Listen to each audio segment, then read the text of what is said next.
Ninth Wonder is a producer based out of the North Carolina area. I believe Charlotte. I don't know, but how many of y'all know who Murs is? Nice. All right.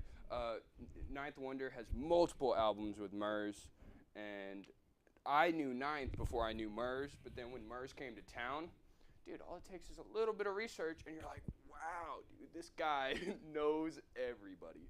And so let's go over here to my sampler. So that's the one thing I really like about the MPC One compared to like the Live. It has a lot of these just buttons that you can quickly go to different settings. And so right here is the sampler, and then you double click to the looper. I don't even use the looper, so YouTube that one. But what I'm saying is also YouTube's gonna be your best friend. But I would also recommend having somebody, somebody else that uses it, because I don't like waiting in a comment section for this very particular like question I have. So let's drop the needle. Oh, we got signal.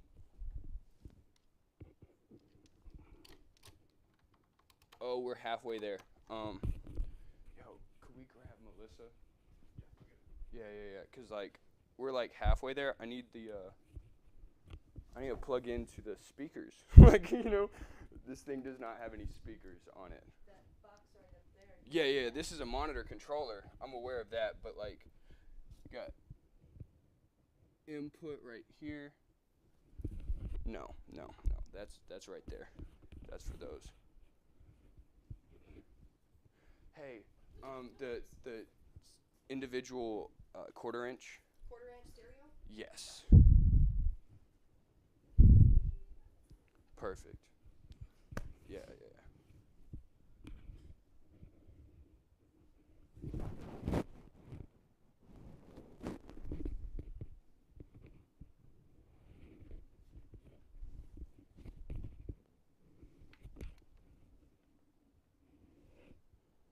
Oh no, what's going on? All right, how many of y'all know who Theron is? No, none of y'all? All right, well, Theron gave me this one tip. It's called, when you got like only one channel coming through on your needle, it's called lick it and stick it. And you got some water. Make sure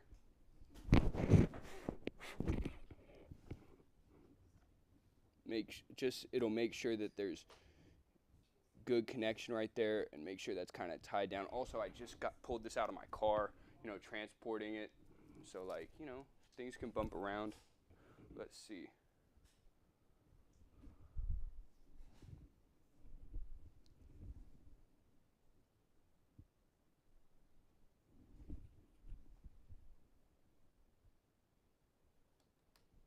I hate that, man.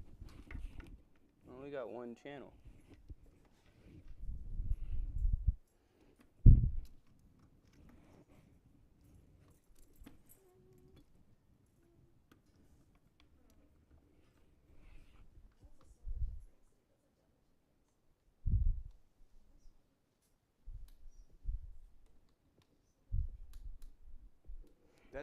It's okay if they're single. I just need two of them. I just need two quarter inch. They don't need to be stereo, as in TRS or TS. That one? One. Or this one? And this one? Yes, I need two. So would two of the ones in your hand work? Yes. Question. Given that these are already plugged into the monitors, I could just plug into that. Probably. Yeah. Give that a go. Yeah. Give it a go. Let's find out. Okay. What did I say? You gotta be a detective. You gotta go through everything, man. Figure it out.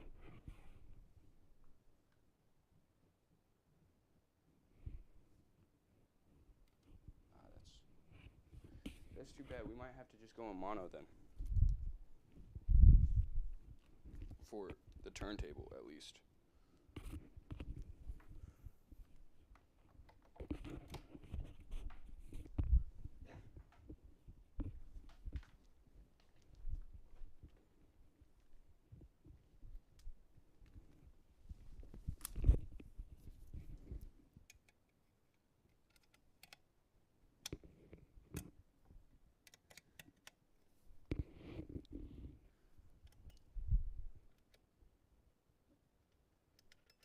right, so are they on? I can definitely hear it on. Yeah. Okay. All right. So then I need another one for the other side, and then.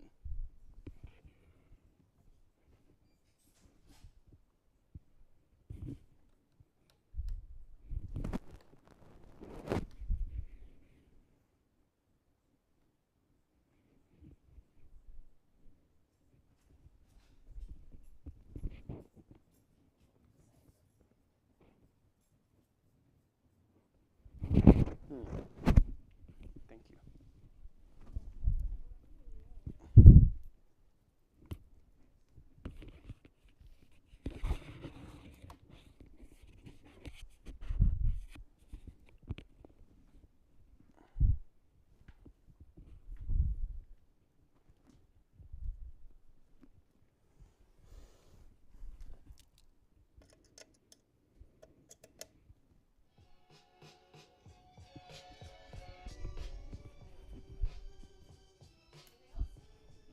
No, we're good.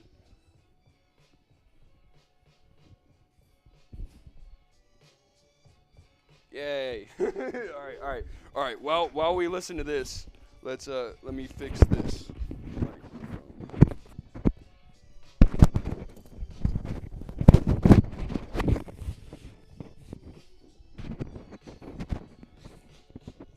Never seen him do it up here, but just to. Yeah, they'll get the picture. Cuts down on that. All right, so this is Ninth Wonder. I got it signed, yo. I got it signed. I went to Cali because of Ground Waves, and Murs introduced me to Ninth, and it was just a crazy experience. Left my body. it was one of those. It was wild. And I found this record actually at a record store here in Springdale, which was kind of crazy for $1.50. Yeah, no. Right there. And I was like, is it the little brother I think it is? And it's a double record, double LP of all instrumentals, all Ninth instrumentals. Blew my mind, man. I was like, please be the little brother I think it is. And it was. You drop the needle and you're like, that's Ninth. So that's Ninth Wonder. Let's put that one up.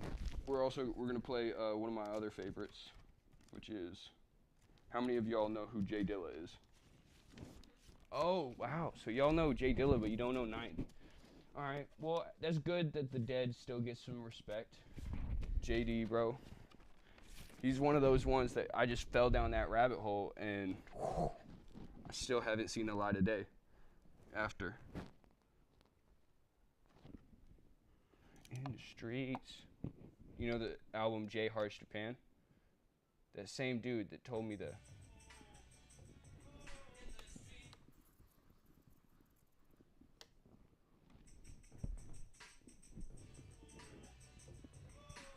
streets. Oh.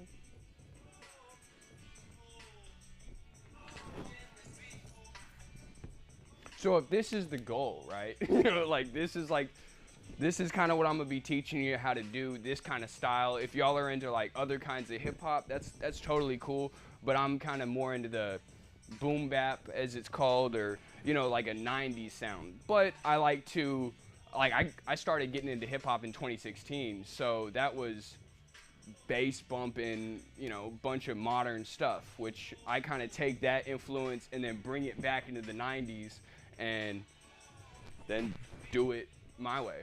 And so doing it with this MPC it was one of those things that I started on a DAW and then I went to this and it was exactly what I needed for what I was trying to do, because I'm a sample heavy person. I like to sample.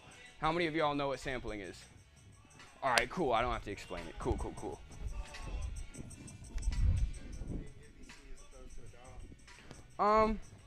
The way I can easily chop up samples and then play them back instead of having to, I mean, there's different, I would have to say there might be certain plugins that could help. Like I believe Serato Sample, that's a pretty cool one that I've seen people use.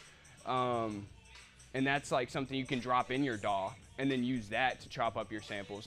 I'll recommend that one. Haven't used it so I can't tell you personal, but it was one of those things where when you see how I'll play with it, it's like playing an instrument. You know, you're just playing the chops, and that it it made me feel like I enjoyed it more. You know what I'm saying? I would make a beat, and then instead of just like click click click click click click click click for the whole beat, I'm like, I actually made it, you know? And when it came to FL Studios trying to record my drums down, it wasn't an easy workflow. Like, I don't know what it was, whether I'd like click the record and then like wait for the thing and then do it that way. It just didn't work. It didn't work for me. And I even started on FL Studios using the FPC plugin that you can start layering drums, just because you want to layer your drums, get a specific drum sound. But anyway, what I'm saying is, when I moved to this, it was exactly what I needed. But when I did move to this, what I want to say is, like, I didn't want to take a step back in my production. Because I was definitely doing great on FL Studios. I didn't want to get this thing that's $700, man, and then take a step back and it just not be as good as what I was doing.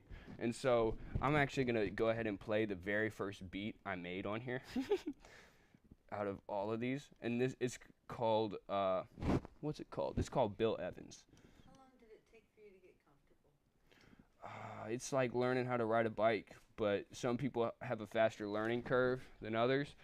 Before I bought it, I was already watching a bunch of tutorials. So it was familiar for me, as in I was familiar with the layout before I got it. So I kind of knew what to do, but also that doesn't help when you just throw yourself in the deep end and you've been watching people swim and you're like, oh yeah, I'm going to do that now. And so it took me, so this is my first complete beat. I might have had like three other projects before this where I tried something out, but it just never turned out to a full idea. And this one was my first full idea.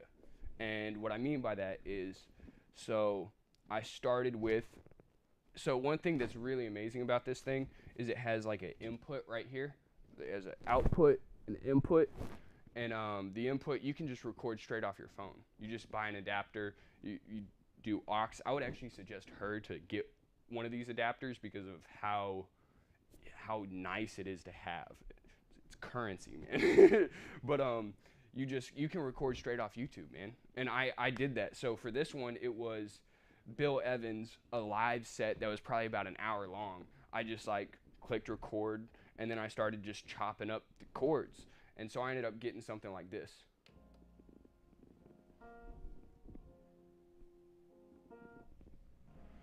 But before I had this, I actually, because of some of the videos I watched, I copied a drum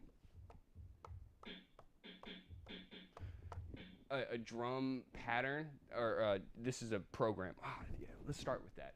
The terminology on this thing, you're going to have to just learn. There's right here, sequences, AF.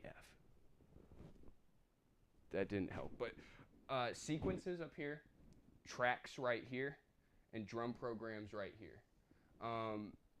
So right here there's options where it's like that little square. Oh, you can't even see, but this one right here, it's like that's representing drum program. There's like what looks like a plug, and that means a plugin, one of the plugins that's on here. Right here there's like a little keyboard. That's for key group. A key group is like taking one sample and then being able to pitch it up, pitch it down, and it be different than using this over here, which is 16 levels. And 16 levels can do that. It can do velocity. It'll do that where you take one pad and you can pitch it up, pitch it down, take velocities up and down. Anyway, tracks right here. A track is what holds the MIDI information. Does everybody know what MIDI is? MIDI is like okay, so if y'all know what it is, it's what kind of holds, like, you see, you got my drums. You can see the drums that I programmed. And then the drum program itself is the bank that holds the sounds. And so I copied a something from YouTube. A guy, Marlo Diggs. He's a dude from Portugal that uses one of these. You got to get past his accent, but he's really cool. Taught me a lot, and he's also not always a tutorial guy. So he might have some tutorials, but that's not what he purely does. So so what he did was, so you can hear that these 4 are kicks, these 4 are snares, hi-hat, crash, crash, crash. So it goes 1 kick, that's a delayed kick. So when it comes right off, and then double kick, and then kick, snare. And then that's opposite on this side. Snare, delayed snare, double snare, snare kick.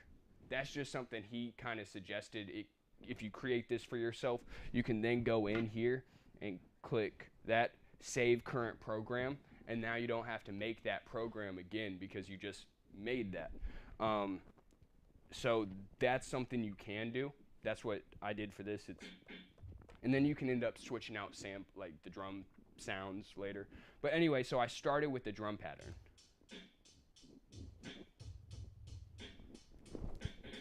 Now, once I had this, it made putting the chords to it, it felt like I couldn't do anything wrong. Like, it just fit so well. It was like going...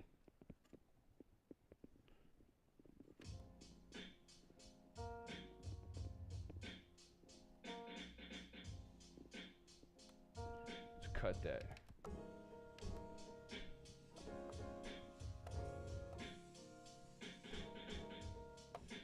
And you're just kind of going to play it on beat because you already have the beat for you. And then it just...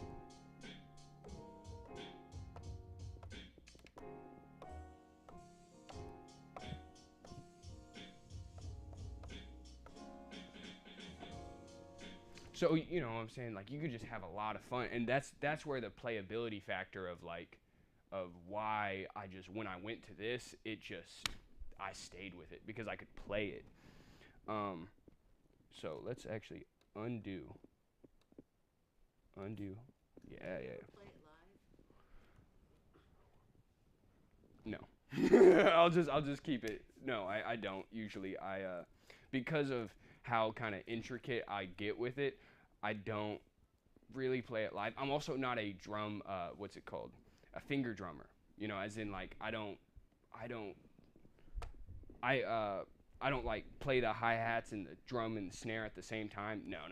I'll record them down individually or the kick and snare together or something like that.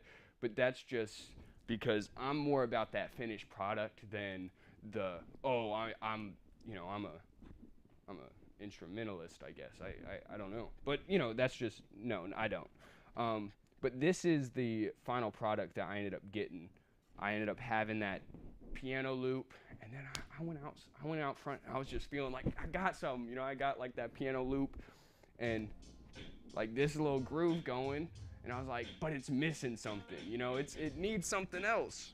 And so I ended up going out front, watched like something on Amazon, and it was Gospel According to Al Green. And first scene of the first, like, bro, dude gets out. I'll just play it, bro. This was crazy how it just worked out.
Take you by the hand, make you understand. I already wrote to this and shit, so. Oh, I shouldn't cuss. Oh well. It's hip hop. They'll get used to it. Yeah, no, I already wrote to this, but it's one of those things that like it just fits so perfect, and I had to change the pitch on the Al Green vocal just a little bit, but on here there's a warp setting, and it'll tell you. I didn't know this for a while, for like a couple. 6 months of having this thing. I have this plugin on my computer called Auto Key, and it will tell you the key that it's in. And so I was relying on that thing, so playing it from my MPC into my computer, and that tell me what the key was. Versus on here, if you go to Warp right here on the samples, there's a key right there, and it says A. So that's in A, and that's what that's telling you, man. And I was like, what? And I used Auto Key, and it's exactly it. That's what it is. And so this one's in A2, and over here, so it's also a little weird where you can change the sim. But if you go over here and program, because you're going to program edit, and then over here to the Al Green, I turn oh.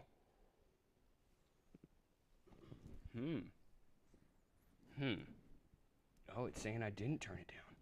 Maybe I put the keys to the vocal instead, because you know when you're dealing with two different samples, you gotta like get them in key together. Maybe you change the vocal down, or maybe you put the keys up to it. You know, that's what I did there. What about so that? Yeah. What about like BPM? Does it automatically have the beats per minute set? Do you have to warp? Yeah, that's actually what warping. That's what warping would help with. That's so. On here it looked. See, that's when I told you it just fit. I didn't even warp it. Like that's what I'm saying. Like right here, you'd click that, and then you'd warp it, and then you could. Different people say different things. You can then set the BPM that you're trying to get to, and then you start stretching it. But when you stretch it, I will say this, because it has its own CPU and it's not like a really nice computer, you're gonna start getting artifacts. Like it'll start kind of degrading in sound, depending on what you're going for. Yeah, like sometimes I lean into that and I like it, because you're wanting that grimy. You want the artifacts. You want that just texture that it gives. But other times you're like, no, that's sounding terrible. I could do this on FL Studios, you know, where you just time stretch something or pitch it down. And that's the other thing. On here, when you pitch something down, it's directly linked to the speed. Kind of like a turntable, you know? Where if I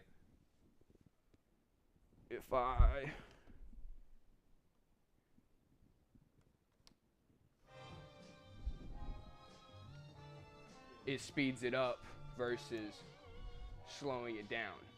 It directly affects the BPM, and same on the MPC. So that's why you have to get into warp. If you don't want to change the BPM of it, you have to warp it, and then sometimes you have to deal with the artifacts, and it's this weird thing where you kind of have a limitation there. But as we all know, limitations kind of, you got to get creative. So like, you know, that's one thing I really do like about it. There's like a SP404. Man, I got one. That thing is way more limited. and so if you really want to work under constraints, that thing's cool. But other than that, like, I can't really move that thing after I've been working with this. This thing's too cool. So let's move on past that project. Y'all heard the Al Green over that. Let's go to this other one I made. And I'll show you the sample I used, and y'all aren't gonna be able to y'all won't tell that here. I'll play the beat first, and then I'll play what I sampled it from. There we go. And y'all are gonna be like, what? And I'm gonna be like, yeah. I made it after I watched, I called the song Amen. And you'll get it when you hear what the song's name is. But I just got done watching The Matrix for the first time. And it was just like, wow. Because Jay Dilla, I was reading the Jay Dilla book, and in there he said he watched it in theaters and had like this big revelation and kind of like pulled from it in his life, and it was a big revolutionary moment for him. And so I was like, all right, Eddie Canyon, dude that gave a beat class already, he had been trying to get me to watch it, and I was like, yeah. All right, when Jay Dilla said it, I was like, all right, I'll do it, and I did. Oh no, I didn't even grab that record. Oh well. Oh well. This is the beat.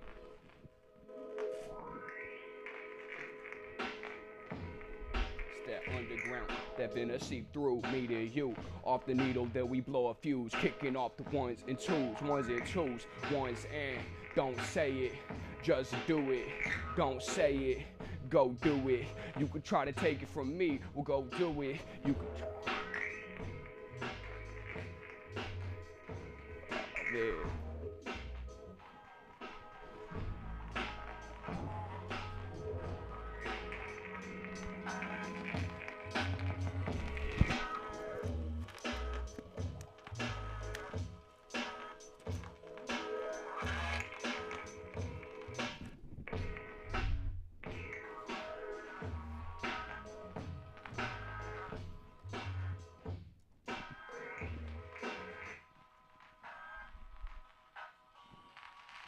Are you starting to hear it?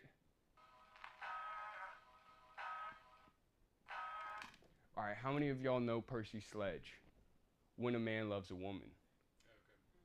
Okay. When a man loves a woman. Dude, I heard that song so long ago, and I like off somebody's Snapchat story, and given that I have this ear for like, I just like love, I'm a big sampler. I was like, yo, what is that song? And it sat on like my phone for years, couple years before I even was able to do something with it. I ended up going down to Muscle Shoals, which is actually where it was recorded. And on the way down there, I was stopping at a bunch of record stores, found it, dude. I found that record. I was like, I gotta get it. I got it. It had so much water damage on it, it's not even funny. But it was sitting there right after I watched The Matrix, and I'm like, you and me, we're having a date. Boom, drop the needle. You can hear it at the very beginning, just like, oh yeah, that's that water damage. That's that. And then Dilla just surprised me with like, sometimes he would keep this real simple, just like ambient noise in the background that wasn't even a lot of melodic information, but yet it just kind of set the tone of something. And so what I did was I took a bunch of the areas of the song that didn't have vocals going on with it. Let's see. Right over here. And so I took, I don't have the program where that's the one thing. Sometimes you bounce things, or you know what consolidating a track is? I got some shaking their heads. Consolidating a track is something that I became very familiar with when I was on my laptop, where you're trying to save CPU. And so you have this idea and you got a bunch of like, whether it's plugins or anything going towards it, but then you want that, but you don't want all your plugins doing it. So you click consolidate or freezing it or something like that, and look up in your DAW how to freeze a track or how to consolidate a track, and I'm sure it'll get you in the right direction. On here it's called bounce. And so what it'll do is it'll render it out as an audio file, and that's good and bad. It's good because then you have that audio. Bad because you can't change that. You can't, like, if you put a bunch of MIDI information in, you're not going to be able to go back in and do the MIDI. So that you got to like stick to what you're doing, stick to the idea. So I've used that to my benefit, and it's one of those things where I took a bunch of the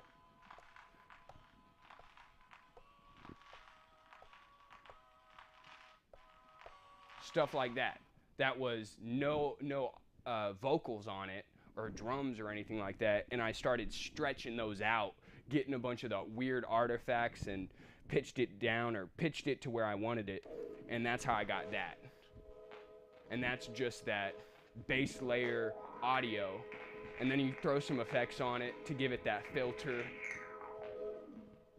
And then I went with some just drums that were, man, I always hated the boom, boom, boom, like just that simple 1 2 1 2 drum pattern. When I started making beats, hated it, man. It was just too simple for me. I think it was the disco music or house music, or it's that more electronic style upbeat that it wasn't for me, man. I was like, man, that's way too simple.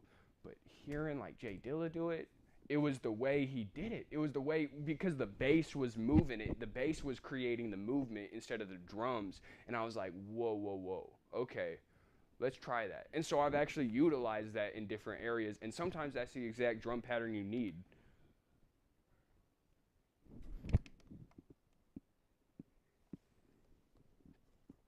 Do the drums come in here? And then you throw that little swing on the hi-hats.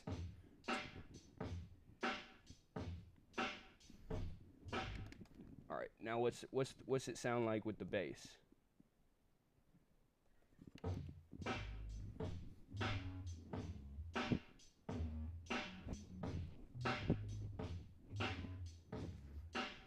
I did something. Go ahead. Where's the bass from? That's me using Key Group. And so you can use like a one-shot bass sound and then pitch it up and down. And then let's see what it is. No, it's literally called Sub 1 from a drum pack I have. Okay.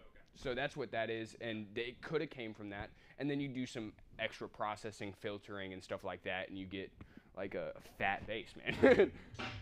And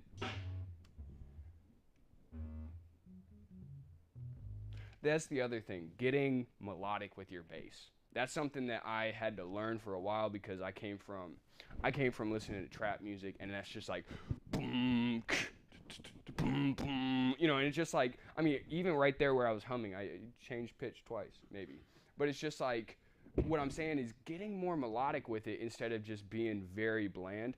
There's a place for it. There's a place for being not too much, but also keeping it interesting, because it's a whole nother instrument, and sometimes you get caught up in just like, you know, I don't know, there's a time and place for both of them. And given that there wasn't a lot of melodic information going on with it, it was like, whoa, the bass is gonna fill that out. And so also the other thing is, usually when I did beats, I would start with like that. I'd start with that. I'd like, let's dang it. All right, let's do this real quick. Cut. And then, so we got the, right? And then I would usually start with just on the one beat, you know, that low, like that low root note, just.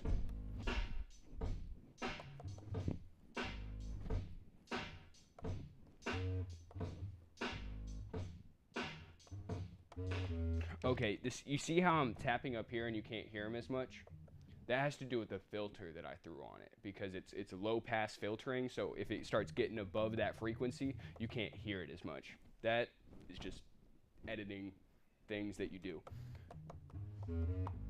And that's why that's so fat. That's like, so I usually start with that root note, but on this one I was like, let's do something different. Like, let's start up here, like on the one beat, and that's how.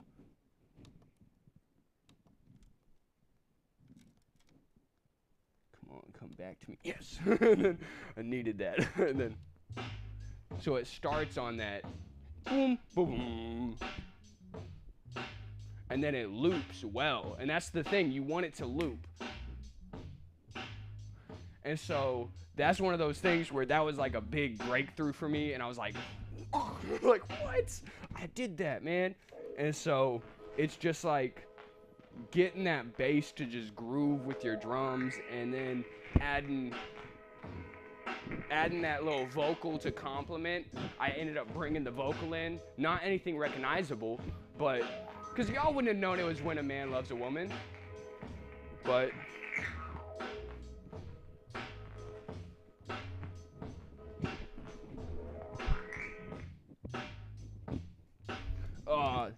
that's the one I did. Let's unmute that.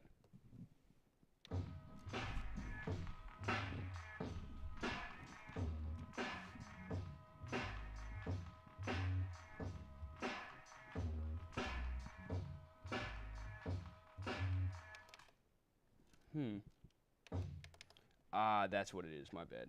I'm out here just like messing up my beat.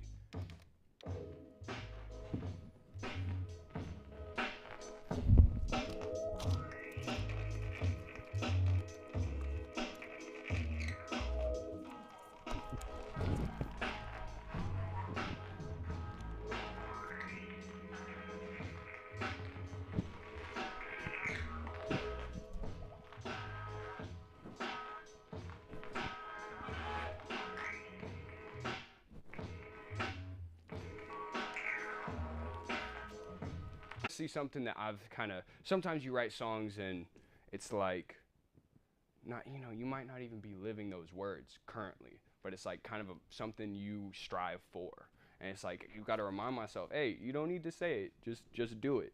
And so that's something that like it was kind of really needed at that time. But I'm gonna play this record and I want y'all to just see if you can just hear where the sample is about to come in, because sometimes you can just tell, and sometimes you can't. Sometimes it takes, once you start chopping it up, then you start finding it. Sometimes you just hear the record and you're like, okay, I know where I'm taking it. It's right there. It's right there, man. Oh yeah. Go to sampler.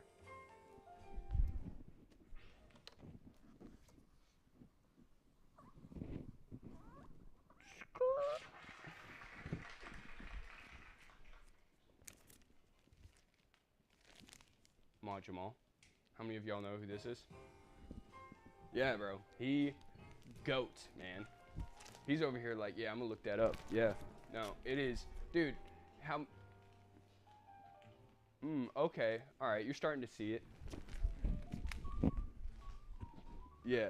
So, Ahmad Jamal, he's been sampled a bunch of times. He's, you know, how many of y'all know who Nas is?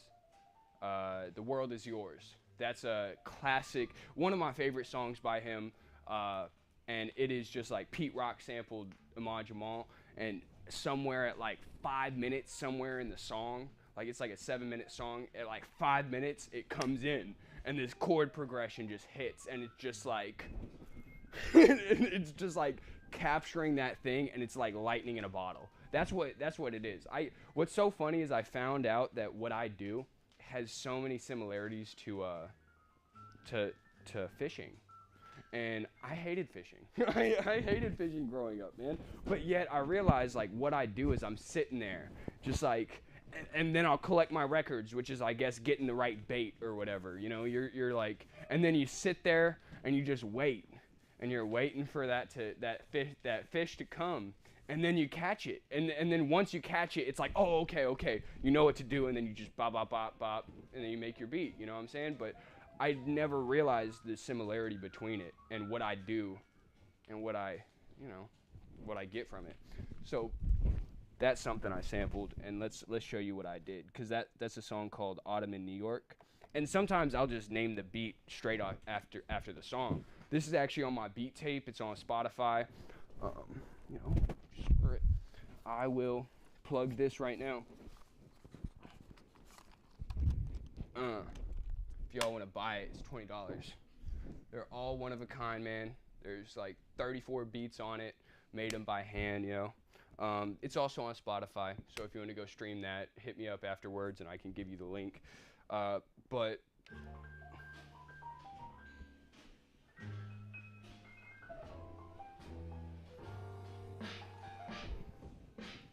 wait a minute, there's something missing. That's me just knowing.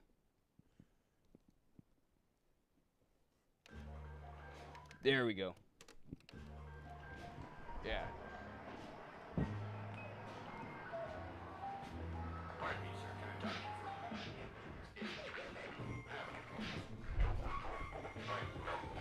That's a Cheech and Chong record. That's a Red Fox record.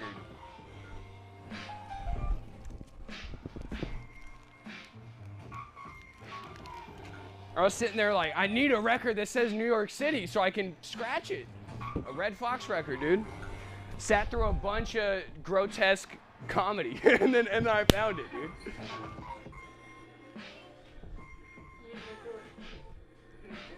Sometimes I have it, that's all.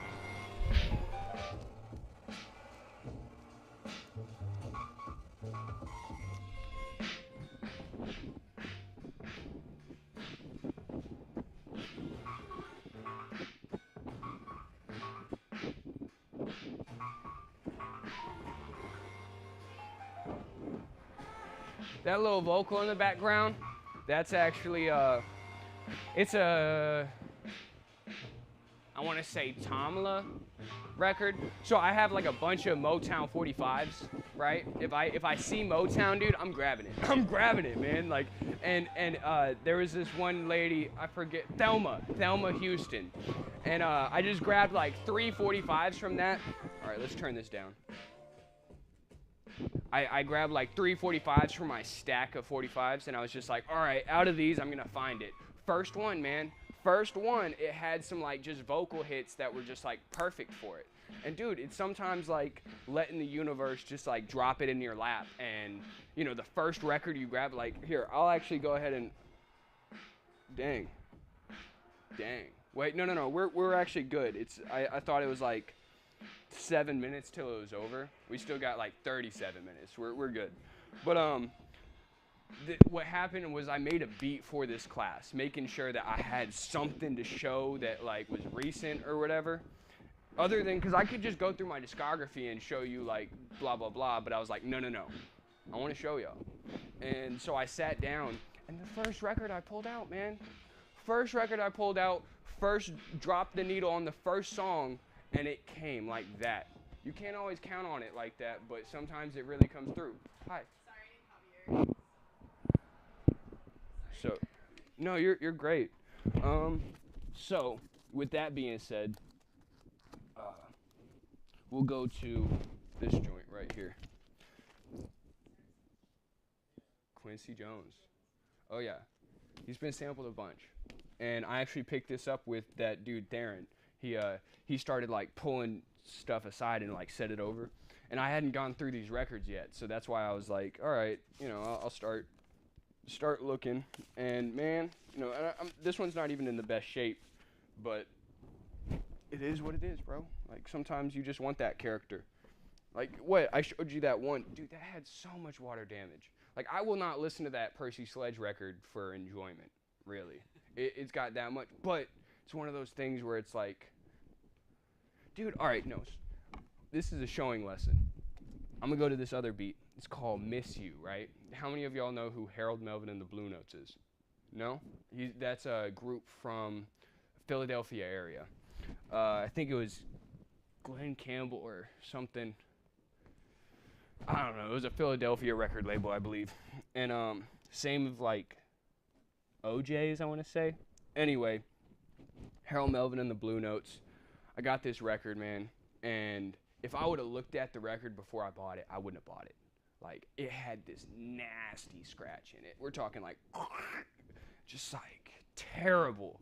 And when I saw it, I was like, no. But I played it. I was like, screw it, I'm gonna play it. And I dropped the needle, and so it started going, and it was skipping a groove every time it hit that scratch.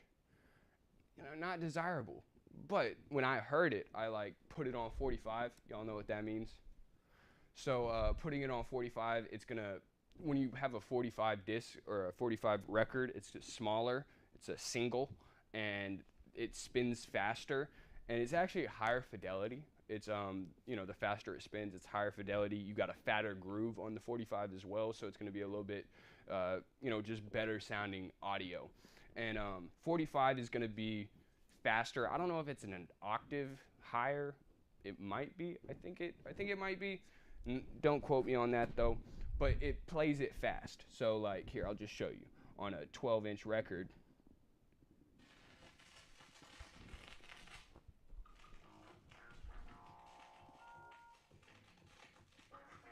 So that's like normal speed.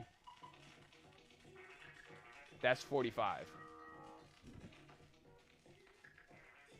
you know, it might not be desirable for some people, but it's also like you get that chipmunk sounding, and like that's kind of a thing throughout hip hop. There's a bunch of producers like Kanye, RZA, and that also they got that because limitations, and sometimes you stumble across like things when you're just doing it and you don't know it's going to happen, but then it just happens. And what I mean by that is like on an old technology you used to sample stuff faster because then you could slow it down and then get more sample time because you were limited. Dude, this thing has 20 minutes of sample time. Like, I am not limited. I am not limited by whatever. So what I'm saying is you know, sometimes you just want to play it faster and you want to record it in at what sounds good to you. So kind of just don't box yourself in. So this song is called Miss You, right? And I'll play you what I recorded in so you can see what it is that this is what I heard.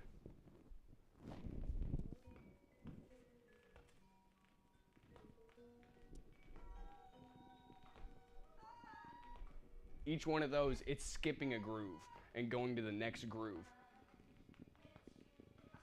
Oh, it's at least, that's when it's hitting the groove, it's hitting the scratch. It might not skip, but.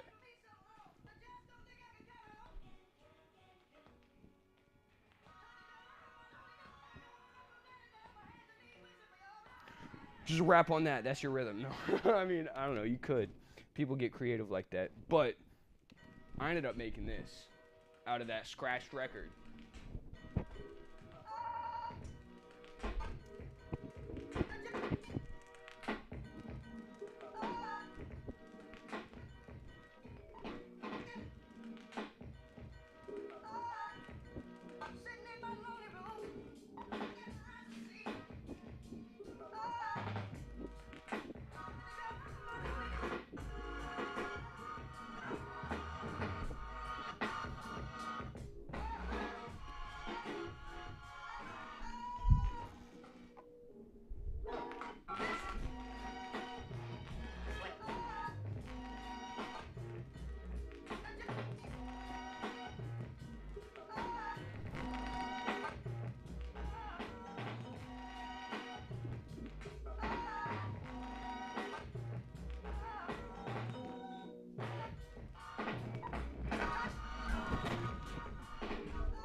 So as you can see right here, I'm in the song mode, which is, so earlier we talked about sequences, tracks, and programs. You create sequences which are either like a 2-bar loop, 4-bar loop, 8-bar loop, 3-bar loop if you want to get like that. But you're right here, you got the bars in which this loops. And that's kind of like this section of the song. And then you start looping that, or you move on to the next sequence. And so each sequence is your like one block of the song, you know. And it's just different than you think about it when you're dealing with a DAW, because you're looking at it all laid out there, versus here you're looking at it sequence by sequence. And so you might make a cool sequence, but you want to make sure that it is cohesive with what's behind it and what's in front of it, and it just flows well. That's something where I've had to learn that. And so Set the length ahead of time?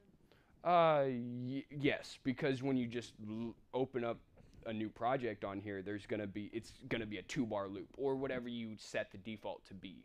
And so with that, you're gonna kind of, with that being how it is, as in like you got 2 bars, you're gonna try and loop this thing in those 2 bars, especially given that our music is a lot 4/4, especially if you're going to be like, unless it's jazz or something like that. And are you really going to be programming that? Maybe. I don't know, man. Like you're getting I'll show you some crazy stuff though.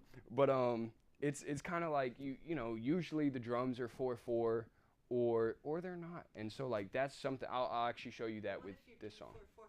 How long how do you, like, you said you start with just what it defaults to, and then you make a loop, and then how do you actually progress from that to putting together So what you've played for us? you would have one idea, as in here. Let's actually move on to this example, and I'll answer that. So this one is called Body Heat, and yeah, this actually is perfect because it will answer. Love it when the questions just are like. So right here, this is what I started with.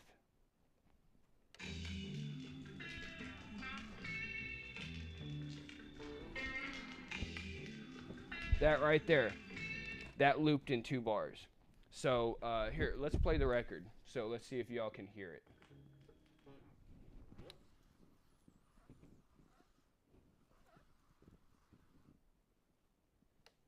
So I actually recorded this in at 45.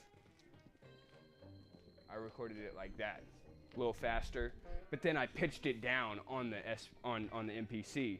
Why? Don't ask. I don't know. It was just what I did. Oh, that was probably it.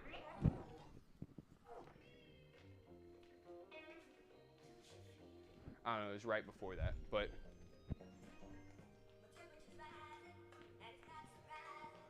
So what makes me want to sample something usually is a chord progression or a vocal or something like that that sounds like, whoa, that sounds just sonically pleasing. I want to live in that. I want to live in that. And because you're all trying to capture this moment in time and live in that moment, kind of, when you're sequencing beats like this. So when I did this, you can see this right here. You can see the grid that I have right there. So that right there is 2 bars. I currently have it 8 bars, but here, watch. Boom. Ah, dang it. Undo. There. Now we're at 2 bars. And so that right there is the loop. So me pressing this pad, because I can, here, let's turn it down a little bit.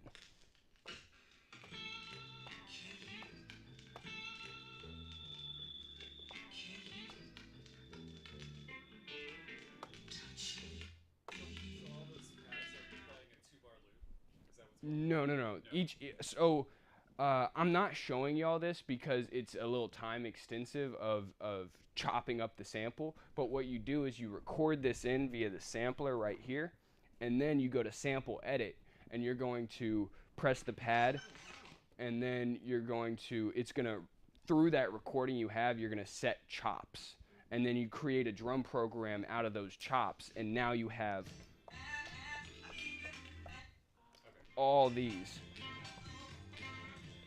that where they're those chop points that you have, and then you get to play those back at the designated length you want. But obviously this one cuts off right there. It ends. So you could either cut that off with that one, or you could just continue playing it out through like.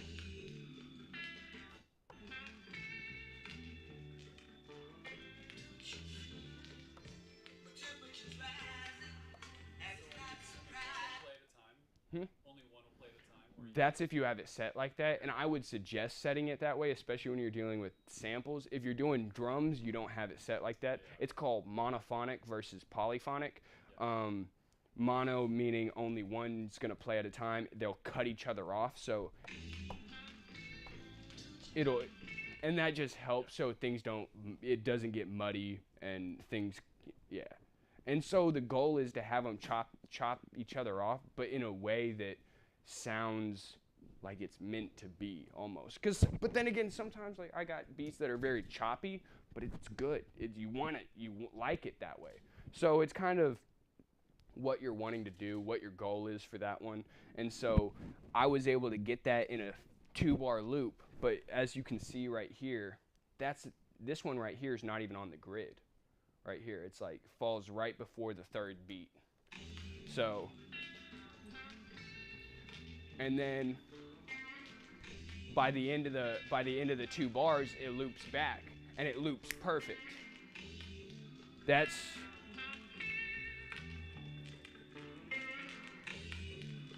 So that was just something where, usually when you're chopping up samples, there's so many different ways you could do it. Everybody does it different, and that's where, like, if you were to chop it up versus I chop it up, it's gonna be different, and you're gonna get different things. And then when you play it back, it's gonna be different. There's sometimes some techniques where you can chop it and you make it easier for yourself because you're chopping on the beat.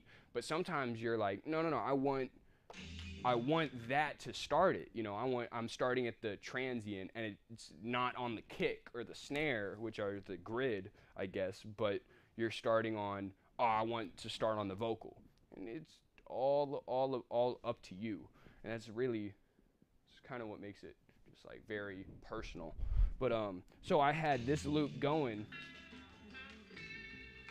and because of that loop, so like, all right, I start beatboxing over it just because I'm getting drum ideas. I usually just will beatbox over it. Whether I keep the idea that I beatbox, I might not. This case, I did. But if we're looking at this grid right here, I'm gonna beatbox it so that I'm gonna turn it down a little bit so you might be able to hear my beatbox. But I'm gonna try and put the snare on the 2 and 4 like you would if you're doing 4/4, right? You're wanting to go kick on the 1 and kick, snare, like normal, right?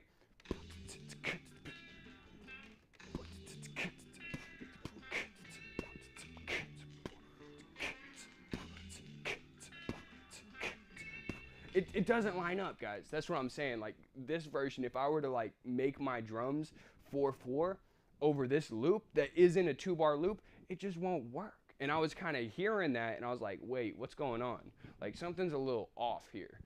Is it off or? Anyway, I could beatbox to it differently. And so I ended up going like,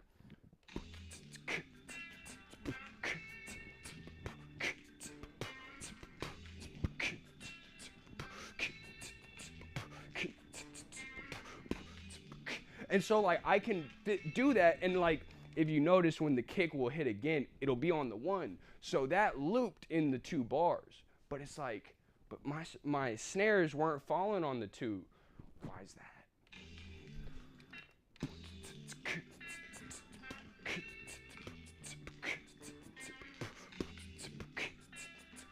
So you're gonna have to kind of get creative with it.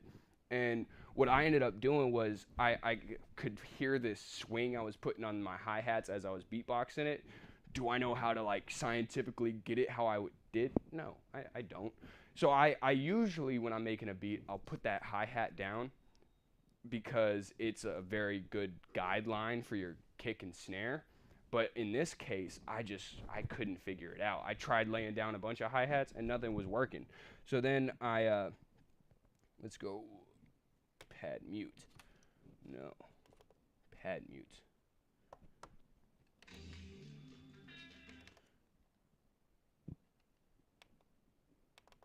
Okay.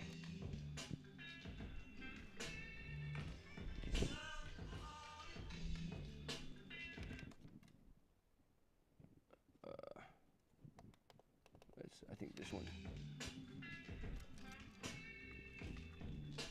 So if you look, this one right here at the bottom, that right there is the snare. And if you can look, I know it's really hard to see, but that's actually falling on like the 1 1/3 line. It's not falling on the 2. It's falling on the 2 1/3, and or like it's falling right before. Yeah, it's falling right after it. And then the next one is falling like right up here on the 1, 1, 4.5. Because I just started with that snare. I started with, all right, I'm gonna set the snare down first, and then I'll come back with the kick. So I could hear it. I could hear where that snare needed to go for it to cohesively work with that loop.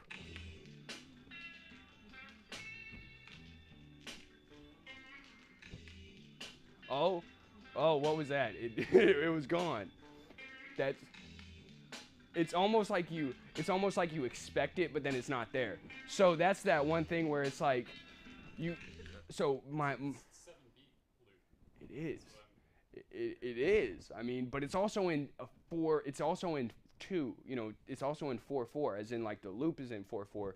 So it's one of those things, man, where I was figuring it out, and I was like, one thing you got to learn about this thing when you're working on this thing, you're working on a grid, but sometimes you got to just ignore it. Ignore the grid and just use your ears. And that's something where it's like, yeah, I'm putting it off it.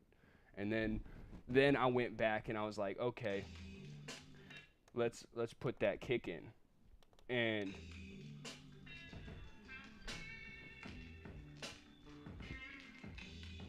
oh, that it's a little off, but it's not. It sounds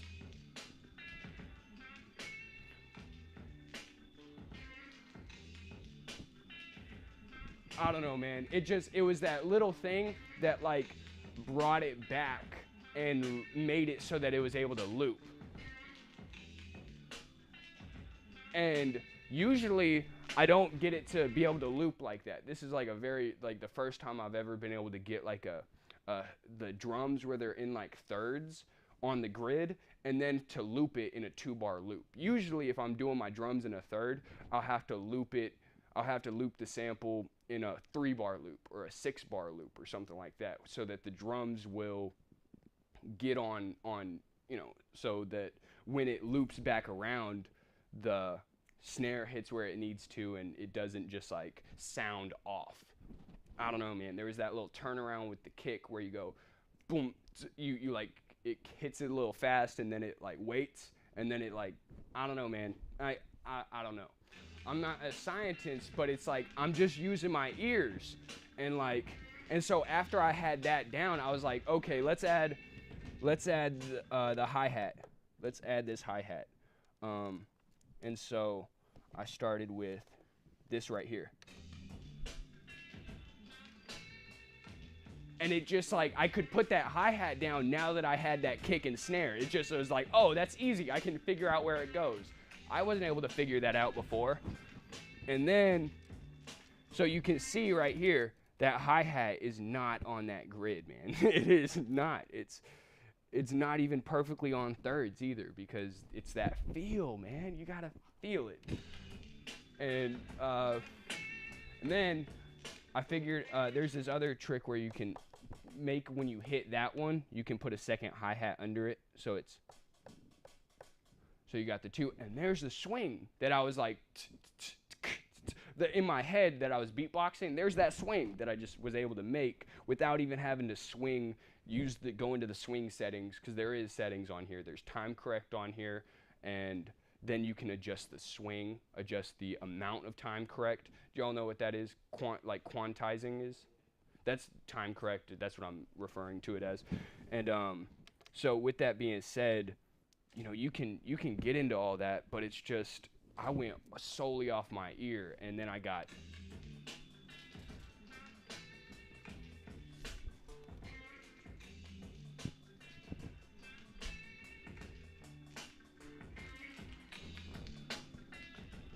it, and at the end, right, the boom, boom, boom, cat. It's a little off in the sense that like it's not what you expect, but it comes back around well enough that if you were to rap to it, it'll catch where you want it to catch. And as a producer, you don't have to, it's not an obligation to rap or be able to freestyle, because I'm terrible at freestyling. If anybody that knows me, it's one of those things where I'll get up on stage and rap what I got written and stuff like that. But when it comes to freestyling, I just don't. I'm too particular about my words that I don't want to just say stuff to say stuff. I just don't like doing that. I'm too like possessive of my words. I don't know, man. It's one of those things. But you can just like, you could just hear the flow on it and never had it break it down, make it move out, the come down, never had another. You turn to now, you come around, pass never. You know, you could just like hear that flow on it, and then it doesn't, and that turnaround doesn't mess it up. And so it's like, wow, okay. And that was just like when I made that loop, I was like, yes, it's done. Like I unlocked it, man. It's one of those things where you just like, I was looking for lightning in a bottle and I got it, man. And so I ended up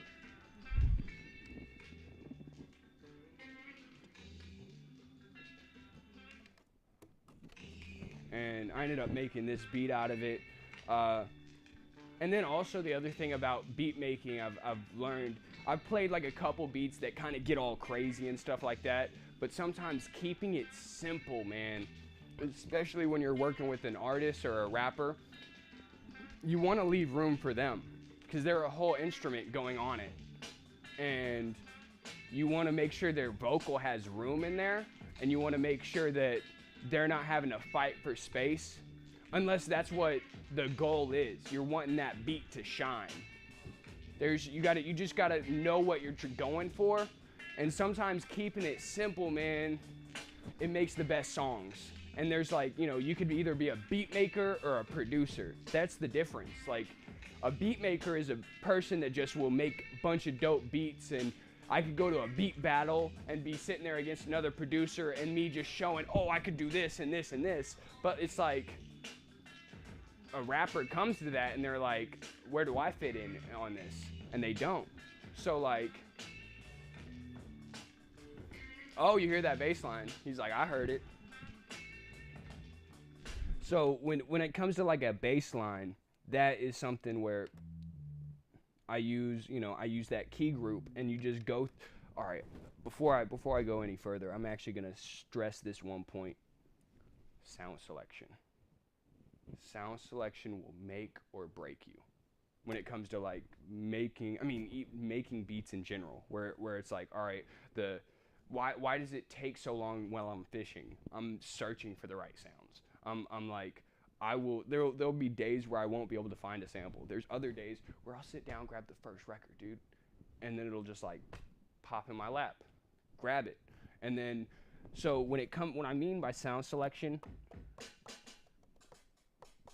it's like the drums that I chose. Cause like right here, all right, I did layer my kicks.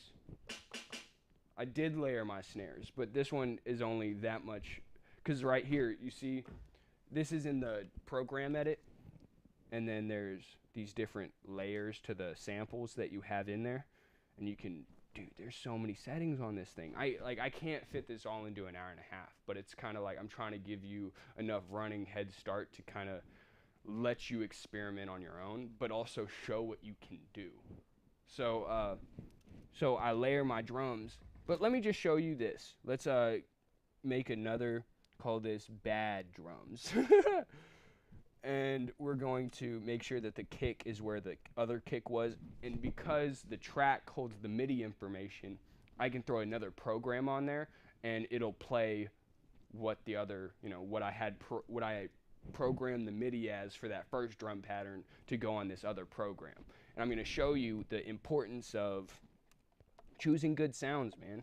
So I got this right here, this drum kit. It's called Vinyl. Let's do this. Let's grab the first one out of all of them. One kick. One snare. One. Watch, it's gonna sound great. And my point is just out the window. But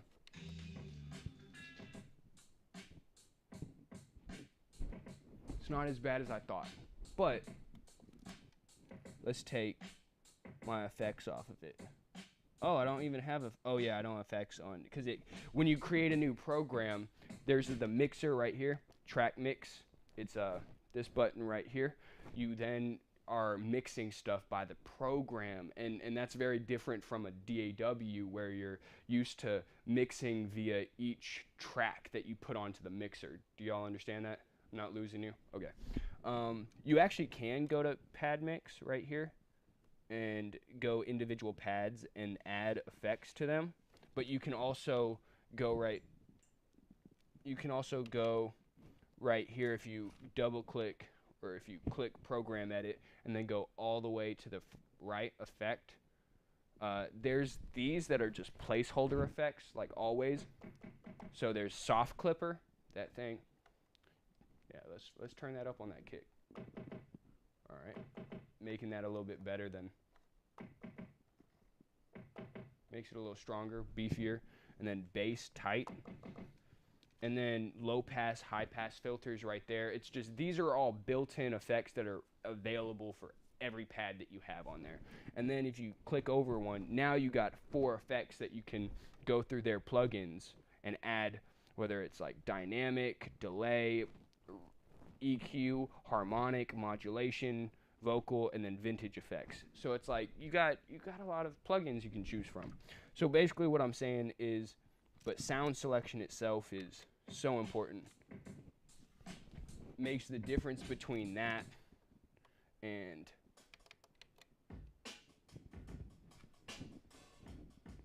that's the difference. Like oh wait, that's the original. So that versus, and now you got to hear it with the sample, because I usually choose my drums to the sample that's playing, because I like to just make sure that it sonically fits.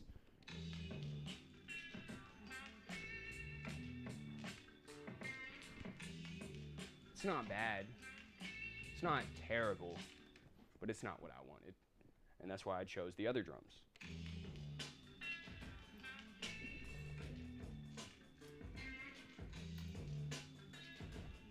So, does that make a little sense? And like, it's one of those things where you gotta train your ear on what you want, and that's the hardest thing, is like training your ear on what sounds are good and what sounds are bad, because I can't definitely tell you, like, oh, this is a good one, this is a bad one, but it just has to do with how it complements the other sounds around it. And that's like really one of the biggest things. And then so getting to the bass line, you know, you want to keep it simple, but you also want to get melodic with it. And depending on how much melodic information you have going on in the sample, you don't want to overshadow it. You don't want to fight with it, but you want to give it that groove, because that's what you want. And so I kind of like, if you listen to the sample, you can kind of hear the bass line in the background there. And so I'm just accentuating it. I'm just like bringing it out. Boom, boom, boom, boom. Boom, boom. Boom, boom, boom, boom. Like, I don't have music theory, but I have ears, and I just,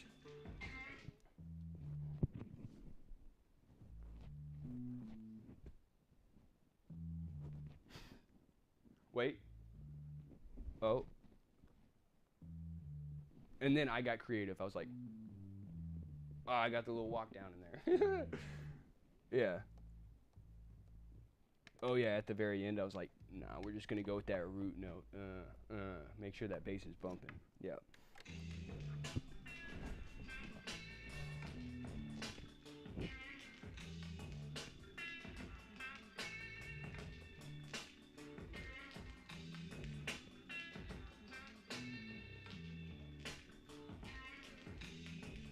And if you actually tell, I took the hi-hats. I took the hi-hats out when that walk down happens, just so you can really hear it.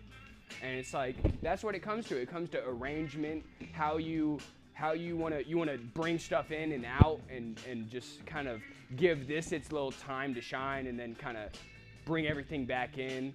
And instead of just keeping the drums the same the whole time. Yeah, man, that's like, it's all about feel. It's all about what can give it that feel. And the more you do it, the more you'll kind of hear it, and the more you listen to like real music, because there's something you'll never like. That's why you'll never be able to replace like the relationship between a drummer and a bass player. Like that groove that is created, you can't really replicate it, and that's why like I mean I sample, I sample real music, and I'm not saying synth music doesn't have its place, but it's like there's just something about that human element, and so that's why my drums, where you might have something on grid when it comes to time correct or quantizing, you sometimes really want it for that effect, for that really on grid effect, but then don't have your snare on grid, or maybe don't have your kick on grid. That's why I usually don't. I never have my kick on grid. Like that's just because I want it to be loose. I want it to have that where it breathes, and it's all about, because that's the one thing about mixing is like you start learning about engineering and stuff like that. And yes, there's these rules, but man, you know what they also tell you? Like, does it sound good? It's like, you know, that's what it is. And so yes, there might be technical things that make it sound better in this situation, and then you want it to transfer well from these speakers to when I'm playing at the amp, you know, and you got on that huge system, you don't want you need to know things, but it's also kind of like you gotta know the rules so that you can know when to break them, and that's what I've had to do, is just like learn when to break them and just have fun, man. Because like I'm not out here to make money from this stuff.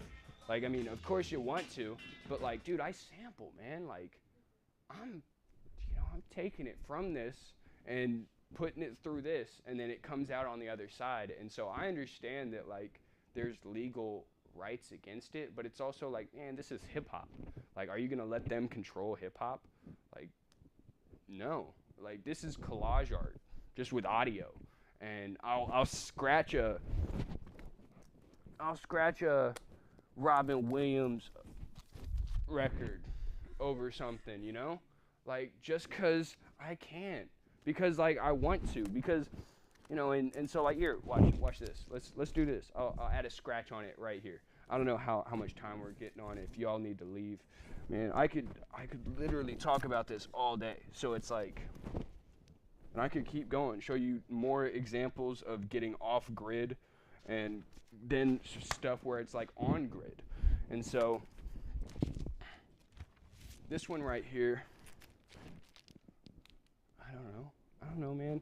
This is a great movie, Adventures in Sound and Story. The First Man on the Moon. Basically, the reason I had that, you see the tape? That just shows you, like, that's an old DJ thing, where it kind of just shows where your starting point is on where your scratch or whatever. And so, the reason I have that is because you'll hear when it comes in. Oh, gotta go over here to sample. Turn it on. Oh, there it is. I thought I heard it.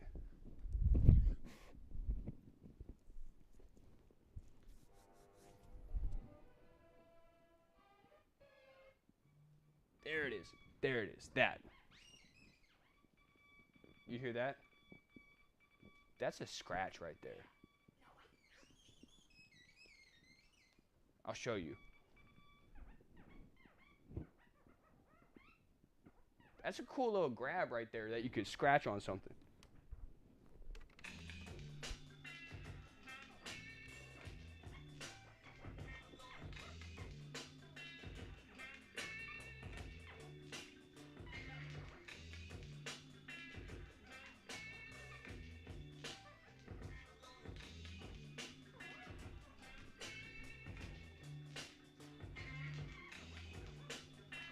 Maybe that's not the best one for this song, but maybe a different beat, maybe a different beat. That just complements it so well. No, that wasn't the best example for this beat, but usually I like to sit through the vinyl and kind of like, it says this thing. And maybe that was already a motif throughout the song. And now it just says exactly what you want it to say, and you can just throw it in. And it's just a different way of doing that.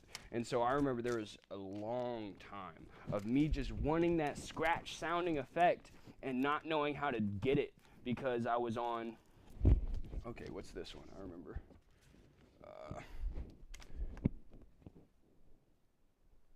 Cool Shade Mix.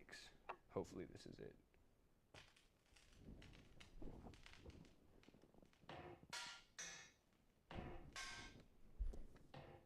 No.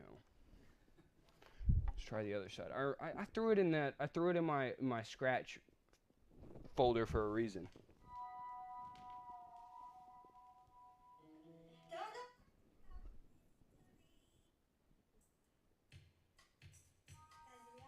Where is it? I don't know, man. There's this. Trust me, there was a scratch on here that was worth bringing up. Maybe it was this one.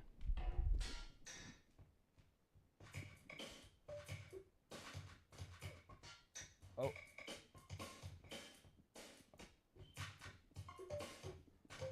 Oh, this is crazy. This is wicked.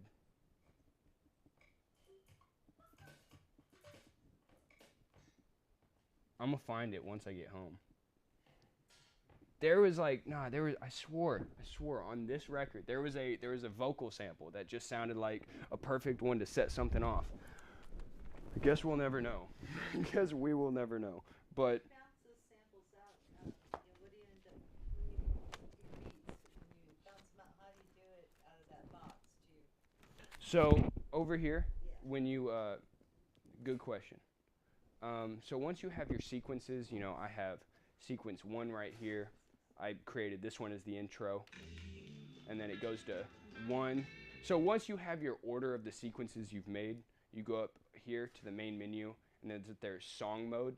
And song mode is where you start ordering those sequences and putting them in an order. And so I got intro 1, 3, 3. I understand I skipped some. Oh well. It's just the names you have them. And then you click export right there. And then you export it onto this SD drive or a USB drive right back here. I just use an SD drive because it's a lot easier than having a USB sticking out the back. But yeah, you just load it on the SD drive and then you can put it into your DAW, which is, you just get an adapter, throw it on your computer. And then if you want to track out the individual stems, there's something called, you don't have to worry about it too much other than the drums because you want each individual drum hit. And then you go over here and you click explode right there. Right there. Clear, explode the drums. And what that does is it'll create those individual drum tracks. And then you go over here to when you export the export settings on this page right here. I have them on waves. I have 24-bit depth. It says separate programs right here, right there. That's dark. It says explode tracks. And so you'll click that one when you've already exploded your drums. I don't know why they use that word, but it is what it is. And that's what you do if you want each individual drum hit. I've started on like some of my albums, I have like one that I'm mixing right now.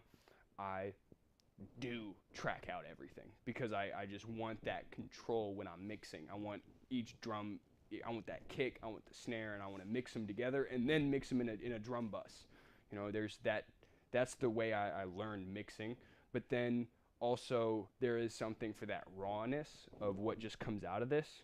So you just work with that 2-track, and what I mean by 2-track is in the stereo file of if you just export it as it is, you'll just have one wave file. I'll just use that. Like I have this EP that I'm working on. I'm just using the wave files for that because it sounds good, and there's enough mixing stuff where you can get the vocal to sit inside that mix well enough so that it's not an issue. Because one of the things about having each individual track is, you can mix it around the vocal and get it to its best. Yeah, I'm not going to disagree. That's why I'm doing it for that one. But it's also like, it depends on what you want.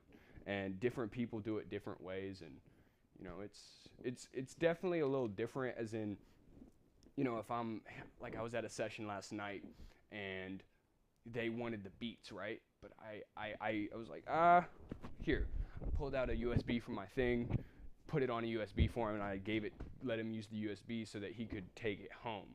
But I couldn't just email it to him right there because this thing isn't connected to the internet. I'd have to go home and then email it to myself and then be able to send it to him on his phone. So there's like that little layer, but I mean, that's only as big of a deal as you make it, really. I've not really ran into issues with it. I've kind of just loved this thing, and as you can tell, I am 475 projects in on it, and like my friends joke around like that I'm working with. They're like, "Yeah, dude, he's got the biggest bag," as in like, you know, he just like he's got infinite things on there. And I mean, you know, it's not really infinite, but it's definitely been a lot. You know, I've had this thing for maybe 2 years. I don't know if you can see, but these pads are definitely a little bit more worn, especially like when you look at it from like the right angle, you'll just see all the finger just indentations on it, like right there. Right there, you can just see it, versus you go over there and you look at those brand new pads. Yeah, it's been great. I also, reason I got this thing versus going back to an older one, because when I got it, it was like, when I was looking to get one, it's like, okay, do you want to get the older technology for more money or get the newer technology for cheaper? I was like, you know, more limitations and more money? No, I'll go with the newer stuff. And you know, because you're wanting that old sound, or you're wanting that same thing that you're chasing, you know, like whether you're looking at DJ Premier or, you know, Dilla or something like that, you're wanting that sound. So I believe MPC would still carry that. And so that's why I ended up going with the one. It was the cheapest, and I have not regretted it ever since. And, you know, you saw from that Al Green beat, you know, I obviously didn't take a step backwards in my music production. It just changed how I did things. And so, yeah, man, this is kind of my class, and I could go way more in depth on a lot of things. I think it's about that time. I think I'm like, I'm actually 30 minutes over. That's We're crazy. locked in the library. We're gonna be here all Yeah, night. I'm so sorry, guys, but yeah. Hope you know, if there's any other questions y'all have, I'll be